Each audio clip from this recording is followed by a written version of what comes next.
सरळ जा. लँडला जायचं ठाकूरपाड्यात का गाडी? ठाकूरपाड्यात. मी बघा तुम्हाला सांगितली होती युट्रोफिकेशनचा हिरवा झाला आहे ना सगळीकडे. हां, तर ते फॉस्फेट डिपॉझिशन जास्त फॉस्फेट नायट्रेट झालं ना की तसं होतं. आणि नायट्रेट तरी आपण ते काढू शकतो, पण फॉस्फेट असेल तर ते पूर्ण पाणी खराब होत होतं. हां, काय टाकल्यामुळे होतं ते वरून जी येते ना खाली, म्हणजे आपला जो सगळं मातीतनं वाहून आलेलं. अच्छा नॅचरली. हां, नॅचरली. म्हणून ते त्याला बायोरेमिडिएशन करावं लागतं टाईम आणि ते डिसिल्टिंग केल्याशिवाय पर्याय नाही. हां, कारण ते स्टॅग्नंट झालेलं आहे आणि माती शॅलो झालं आहे तिथे पाणी. नाही मॅडम बरोबरच, मॅडम सांगतील तसे तयारी दिवसभर करायची. हा बोर्ड जो लागला आहे ते लास्ट टाईम पण मी म्हटली होती, त्याच्यावर काय म्हणजे इन्फॉर्मेशन जे लिहायला पाहिजे असायला पाहिजे ते नाही आहे. आपल्या एज्युकेशन ऑफिसरलाच सांगितली होती, जो एज्युकेशनचा दाखवतो, ट्रेल वगैरे घेतो. स्टिकर चिपकून द्या. हा गुन्हागरी तो गुंगावमध्ये तुळशीमध्ये लिहून ठेवा, म्हणजे कसं परत त्याच गोष्टी मॅडम सांगणार, परत ते वरचे सांगणार.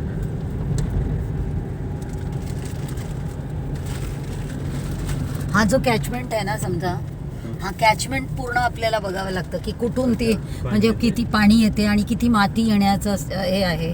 म्हणजे सिल्ट मॉनिटरिंगचं यांच्याकडे असायला पाहिजे, सिल्ट मॉनिटरिंग सिस्टम. ती त्याच्यासाठीच आपण आज त्यांना भेटायला चाललो. BMC वाल्यांनी सांगावं सर्व, कारण हाच तर सोर्सचा ते कसे नियोजन ठेवता, कसं याला मेंटेन करतायत. आता साईड्स मध्ये बघा सगळं पांढरं सारखं दिसतंय ना, आता हिरवा झालं. पांढरं ते छोटे कमळ आहेत. हां, छोटे कमळ आले का? हां,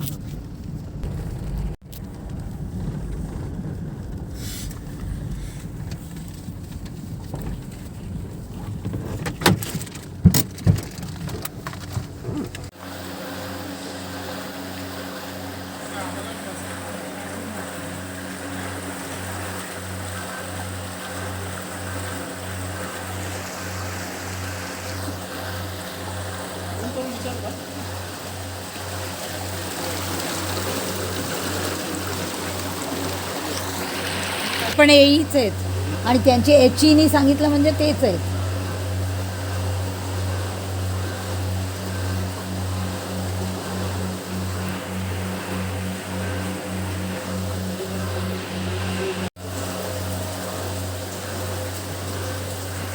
तेव्हापर्यंत तुम्ही लोक काही सांगू शकणार प्रोसेसचा, कारण तुम्ही चालवताय पूर्ण याला.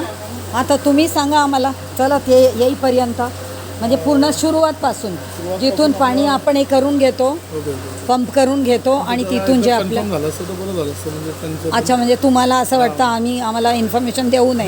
देऊ शकतो आम्ही. हां, मग कोणी केलं का फोन?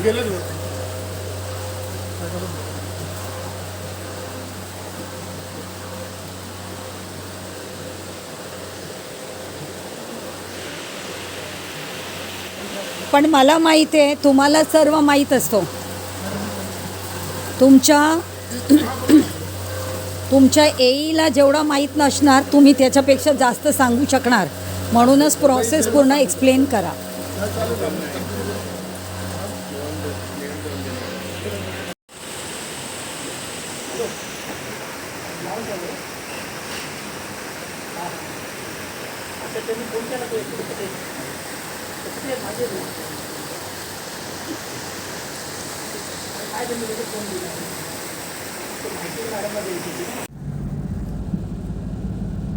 हा जो आहे ना पूर्ण डोंगर भागातनं जेव्हा पावसाच्या वेळेला जे येते, किंवा तिथे जर काही हे असेल, म्हणजे राहतात लोक वगैरे काही असेल जर, तर त्यांच्यामुळे पण कसं प्रकारचा येतो आहे. तर म्हणजे पूर्ण एक ॲनालिसिस करावं लागतं की कुठून हे सगळं आपलं हे होतं आहे.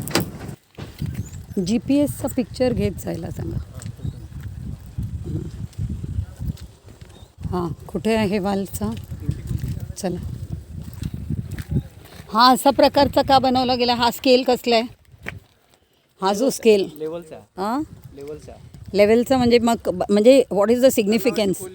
तलावाची खोली बघण्यासाठी म्हणजे आपण याच्यामध्ये मेन म्हणजे पावसामध्ये आपण मॅन्युअली बघतोय. हां नाही पण बघतो जेव्हा त्याची काहीतरी उपयोग व्हायला पाहिजे की नाही. कारण मी याचं का विचारते आहे, जर खोल जर कमी झाला असेल तर आपण त्याच्या काय डिसिल्टिंग वगैरे करतो का टाईम टू टाईम? कारण आजपर्यंत कधी झालेला नाही. आणि मला एक सांगा की हा जो पिचिंग झालेला आहे, साईड पिचिंग, हा आधी नव्हता. हे कधी केलं गेलं आहे आणि कोणी केलं? आपल्या फॉरेस्टनी केलं आहे की कोणी केलं आहे?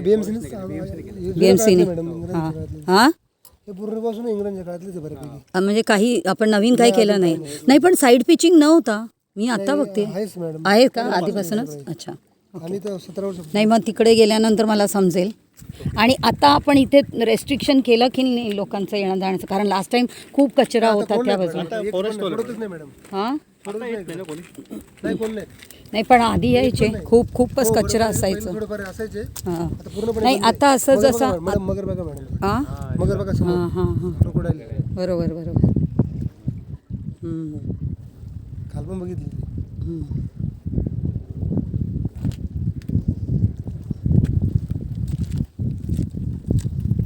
होईल पडेल ना मॅडम तर. हां नाही इकडनं येणारा पाणी म्हणजे हा असंच हे झालेलं आहे. म्हणजे काही इकडनं फ्लो नाही आहे तसं. Just reservoir.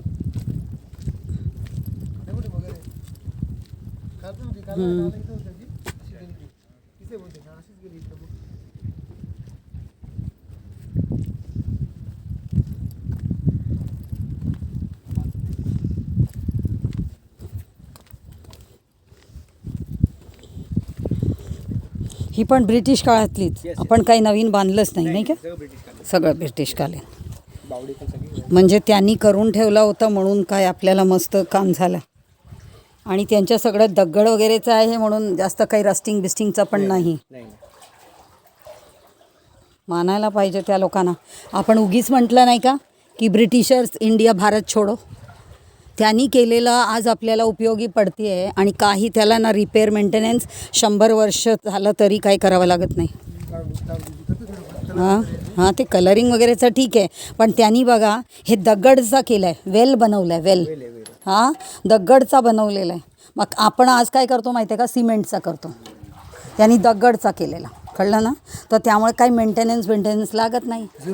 Zero maintenance. आणि इतकं मस्त म्हणजे त्यांनी डोकं लावलं म्हणून आज मुंबईकडे आपल्याकडे असं लेक आहे 2-3 मोठे पाणीच्या त्यांनी सोयसुद्धा केला. आणि कुठल्या जमान्यात केला?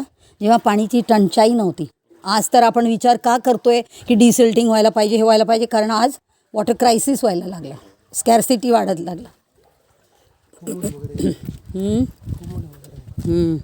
किती मगर आहे याच्यामध्ये? तिथे ती कमल आहे का? कोणी म्हटलं तिथे कमल आहे म्हणून? ती व्हाईट पॅच जी दिसते आहे फक्त तेवढातच कसं काय कमल राहणार? शेवाळेच असणार. हां कारण मला ते कमल वाटत नाही आहे. कारण नाहीतर एवढं साईडला नसणार पूर्ण राहिलं असतं. कमल नाही. तर आता ह्या रिझर्वायरची कॅपॅसिटी किती आहे पाणीचा? किती कॅपॅसिटी आहे टोटल? म्हणजे टोटल याची कॅपॅसिटी का? हां वॉटर कॅरिंग कॅपॅसिटी बोलताय का? हो.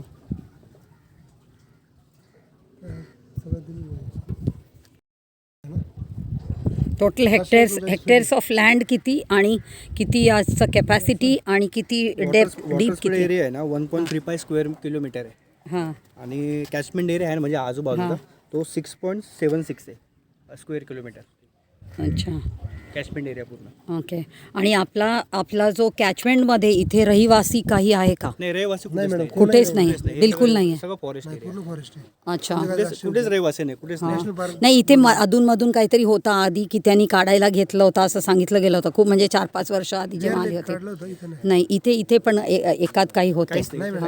आता काही नाही आहे. अच्छा इथे अजून काही काम नाही. आता एवढे ते पक्षी दिसत आहेत. कोण आहे फॉरेस्टवाले? एवढा जर ते हे दिसत आहेत ईगल्स आहेत ते कशामुळे असेल? आपल्याकडे थंडीमध्ये येतात. हां थंडीमध्ये येतात परत निघून जातात. अच्छा ओके.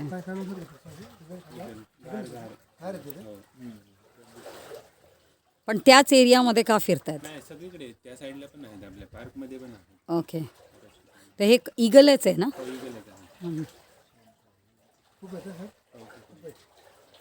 तर ही इक आ? या दिवसातच दिसतं. झाडं किती बसले बघा झाडांवर.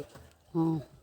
तर आता मला सांगा की हा जो 18 MLD जो जातोय इकडनं, तर त्याच्या हा वरच्या बॉक्स कशासाठी आहे? त्याच्यात पण काही रिडिंग कारण तिथे एक मीटर काहीतरी लावलेलं आहे. लेवलचा आहे तो. अच्छा, level maintenance. Meter, okay. Level transmitter. पण आता जर मी तेच विचारत होती, जेव्हा हा लावला तर आपण डिसिल्टिंग का करत नाही, आणि आज किती सिल्ट जमलेला आहे ह्याच्या मॉनिटरिंग कसं होते? याचं मॉनिटरिंग आपण यांना सांगतो, DSOला सांगतो तिकडे. DSO म्हणजे DSO म्हणजे नाशिकवाले ते आपल्याला डेटा देतात किती सिल्ट आहे वगैरे. कसं देतात? ते बॅटरीमॅट्रिक सर्वे वगैरे करतात ते स्वतः. म्हणजे येतात आणि स्वतः येतात. अच्छा, बॅटरीमॅट्रिक सर्वे. Okay okay. पण आता ते करून त्यांनी काही डेटा दिलेला आहे का, आणि सुचवला का, आणि किती वर्षात डिसिल्टिंग झालं का, ह्याच्या आधी कधी झालं? हातवर साहेबांचा डेटा घ्यावा लागेल. हं? तो डेटा तुम्हाला देतो मी त्यांच्याकडून, साहेबांकडून. तर आजच हवं आहे. आता परत गेल्यानंतर आम्ही परत विसरून जाणार नाही, काही उपयोग नाही त्यांचा नंबर देऊन. जे स्वतः येऊन बोलतात आणि आले नाही तर त्यांच्याकडनं काही अपेक्षा नाही आहे. फक्त मला एवढाच की सिल्ट म्हणजे आजपर्यंत तर काढलं गेलं नाही आहे कधी, पण आम्हाला माहीत नाही आहे या बाबतीत. तर आता जो सिल्टचा मॉनिटरिंग कसं होते, आणि किती सिल्ट जमला आहे, किती आता डेप्थचा कमी म्हणजे झालेला आहे, आणि किती सिल्ट मात्रा किती आहे, आणि काय प्लॅन आहे का कधी काढायचं ते. कारण आता काय झालं आहे की SGNP फॉरेस्टनी कॉन्झर्वेशन, वॉटर कॉन्झर्वेशनमध्ये त्यांनी ह्याच्या सिल्ट वगैरे काढायचं किंवा ह्याच्या कॉन्झर्वेशनसाठी तुलसीसाठी करायचं म्हणून असा विचार केला. ठीक आहे ना. पण माझा असा विचार आहे की when it is under one particular government department, why other government department has to do the similar work. ठीक आहे ना. तर त्यांनी करायला नको. This has to be done by BMC, which is being discussed with BMC officers for a long time, है ना. तर तसं आम्हाला ते सिल्टच्या काय परिस्थिती आहे ते पण समजायला हवं.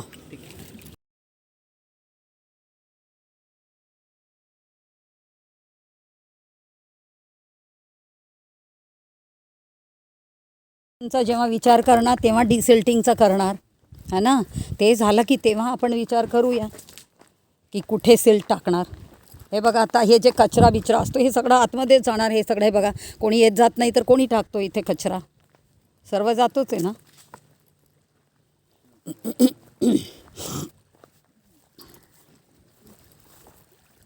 ह्याच्या पण अर्धा स्केल गेला आहे बघा, की अर्धी स्केल नव्हती, माहीत नाही आता. हां, हे त्यांनी बनवल्यापासून नाही आहे की काय आहे? नाही मॅडम, इथपर्यंत हे बघा कधीचं आहे माहिती आहे? तुम्ही बघितलं कधी इथे बोर्ड? 1879. विचार करा. जन्म पण नव्हता ते. हां. 100 म्हणजे विचार करा, त्यांनी जे काही केलं आजपर्यंत आपल्याला जसंच तसं दिसतंय. हां, असं तर किंचित आपल्याला कुठेतरी दिसते. पण ह्याचा उपयोग त्यांनी का लावला, काय करायला लावला, त्याचा उपयोग व्हायला पाहिजे ते तरी आपल्या विचारात असायला पाहिजे ना BMCनं. हां, म्हणजे जेणेकरून आपण ह्याची कॅपॅसिटी वाढवू शकणार ना. मग बघा किती म्हणजे त्या पिरियडला त्या लोकांना कसली टंचाई नव्हती, काही नव्हती, तरी त्यांनी सर्व विचार करून पाणीच्या एक एक थेंबला कसं हे करायचं विचार केला. आणि मुंबईला स्वतःचं पाणी असायला पाहिजे म्हणून. पण आपण काय करतो, ह्या तुलसी विहार लेकचं 2 MLD की कितीतरी आपण नाही, 2 नाही म्हणजे 2% 2% आपण जो पाणीचा पुरावा मुंबईला देतो ह्या लेकमधून 2%. आणि बाकी सगळं ट्रान्सपोर्ट करून आणतो आपण. भातसा, वैतरणा, तानसा तिकडनं. आणि परत आता 2 डॅम बांधले. म्हणजे विचार करा, या लोकांनी जर असं करून केलं तर असं जेवढे लेक आहे, भरपूर लेक आहे, पण कुठल्याही लेकला म्हणजे मेंटेनन्स किंवा काही नाही आहे. म्हणून आपण फक्त ह्या 3 लेकचं नाव घेतो आहे. तर आता BMCकडनं हॅलो, अजून एक पॉईंट नोट डाऊन करा की जेवढे लेक्स आहेत मुंबईमध्ये त्या लेक्सचा पण लिस्ट हवं आहे, आणि त्याच्या मेंटेनन्स किंवा त्याच्या म्हणजे काय आपल्याकडे हे आहे, म्हणजे आपला मॉनिटरिंग सिस्टम काय आहे. कारण मुंबईला आता हवं आहे तर आपल्या स्वतःच्या footprints, water footprints. Why we should get water from transport from such a long distance. एवढा आणायलाच नको ना. विचार करा ना, 120 किलोमीटर लांबून आपण पाणी ट्रान्सपोर्ट करतो, त्याची खर्च किती. आणि दरवेळेला डिमांड वाढलं की आपण परत डॅमच्या भाषा करतो.